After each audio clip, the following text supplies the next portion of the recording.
Working environment etiquette, the don'ts. Can we just look at things objectively? There are sure activities and ways of behaving you just shouldn't carry with you into an expert work environment. Doing so can adversely affect your profession. Yet, for some people, legitimate work environment behavior doesn't come as instinctively as you could suspect. The following are the absolute greatest don'ts of office life. 1. Try not to answer all to an email chain. Figure out the distinctions and repercussions between hitting answer and answer all while answering an email. Cautiously consider whether each of the gatherings who got the underlying email should be remembered for your answer. Also, by answering all, you might wind up humiliated as your whole association peruses subtleties that were simply intended to be imparted to a couple of others. If all else fails, consistently do your part to keep messages and different correspondences cordial and expert. When in doubt, treat your messages as an expert type of correspondence, and ensure that the data you share is fitting for the time, spot, and individuals included. 2. Try not to have individual discussions in your work area. On the off chance that you should have a private or individual telephone discussion when you're working, do whatever it takes not to have the discussion in your work area where others can hear you. Numerous work environments have meeting rooms that you can use for calls. Any other way, it very well may be really smart to step outside. Having an individual discussion in your work area can be diverting to the colleagues close to you, and may free you up to chatter about being somebody who can't leave their own life at home, which isn't really great for your expert picture. 3. Try not to carry your feelings into the workplace. It's ideal to jettison your own feelings you get to work. Your work area neighbor would rather not hear your tragic account over the course of the end of the week. On the off chance that you genuinely can't zero in on your work since something has occurred, it's likely a superior plan to get some margin to deal with your feelings. Or on the other hand, in the event that something in the work environment is irritating you, contact the HR division or your boss to determine the issue so it doesn't obstruct your work. 4. Go ahead and clarify some things.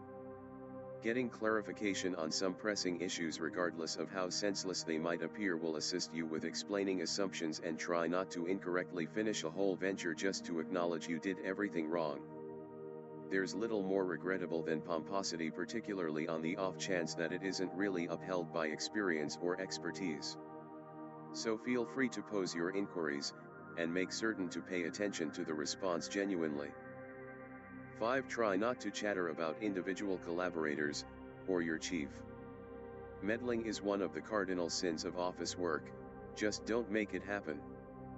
Whether you're enticed to blabber about your chief, collaborator, or the organization in general, you're not harming anybody but rather yourself when you do.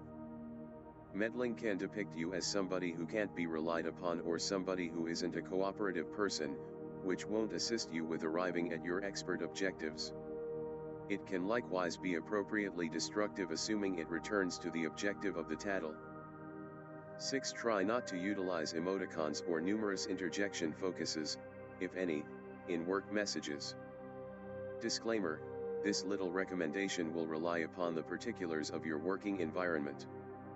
A few work environments might embrace emoticons and loosen up the discussion, others might anticipate a degree of convention consistently. Notwithstanding, be mindful and purposeful while creating your correspondences. Work messages needn't bother with being all serious constantly. However, you'll need to keep a feeling of incredible skill so others see you as the equipped master that you are. If all else fails, consistently impart expertly in your working environment messages, paying little heed to how loosened up your bosses could appear. After you've invested some energy in the gig, you'll have a superior thought of what is considered proper in your work environment. 7. Try not to sass your chief. This recommendation ought to presumably be obvious, yet it's a significant one in any case. Regardless of whether there isn't a lot of an age contrast between you and your chief, you ought to never disrespect them. Continuously extend your supervisor's regard, and do your part to not be mocking or garrulous. This isn't to say you can't contradict them about parts of the gig, a task, or the organization's procedure. You ought to continuously go ahead and share contemplations or concerns in the event that you have them. Yet, the way that you do this matters. Ideally, you will get the opportunity to ascend the profession stepping stool sometime in the future. You will need to have your supervisor in your corner to assist you with arriving. 8. Remember that at work socials, you're currently working. Organization trips can be an extraordinary opportunity to associate with your collaborators and get to know them beyond their all-day personas. Yet, it's significant not to fail to remember that, while you ought to act naturally, you're still among office mates who you'll be working one next to the other tomorrow. Be particularly mindful so as not to get carried away in the event that liquor is being served. Everybody will know why you phoned in wiped out the following day. 9. Try not to be apprehensive, yet in addition don't violate your limits. In the work environment, you'll frequently wind up strolling a barely recognizable difference by the way you introduce yourself. You need to be deferential, yet you would rather not seem to be being stodgy. You need to seem sure, yet you would rather not exceed your limits. You need to offer your viewpoints, yet you want to keep them appraised. Learning the equilibrium will take experimentation on your part, however, it's a significant equilibrium to learn. 10. Remember an umbrella.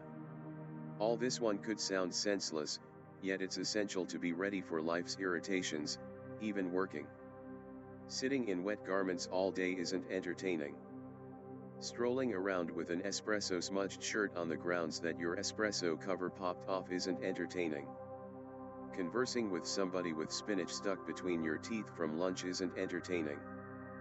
Keeping an umbrella, spare sets of shoes, dental floss,